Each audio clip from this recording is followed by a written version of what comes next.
संकष्टी चतुर्थी तर दर महिन्याला येते, पण अंगारकी चतुर्थीचा योग वर्षातून फार कमी वेळा येतो. तुम्हाला माहिती आहे का, संकष्टीपेक्षा अंगारकी चतुर्थीला 21 पटीने जास्त महत्त्व का आहे? जेव्हा संकष्टी चतुर्थी मंगळवारी येते तेव्हाच तिला अंगारकी म्हटले जाते. याचे कारण पुराणात आहे. अंगारक म्हणजेच मंगळ ग्रह. अंगारकाने गणपतीची हजारो वर्षे कडक तपश्चर्या केली होती.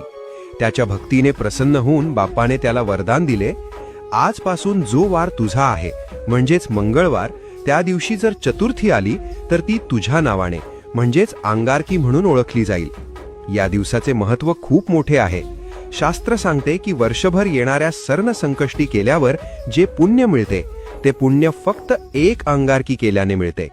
ज्यांच्या पत्रिकेत मंगळ दोष आहे किंवा ज्यांना कर्जातून मुक्ती हवी आहे त्यांच्यासाठी हा दिवस सुवर्ण संधी असतो. तुमच्या आयुष्यातील सर्व विघ्न दूर होवो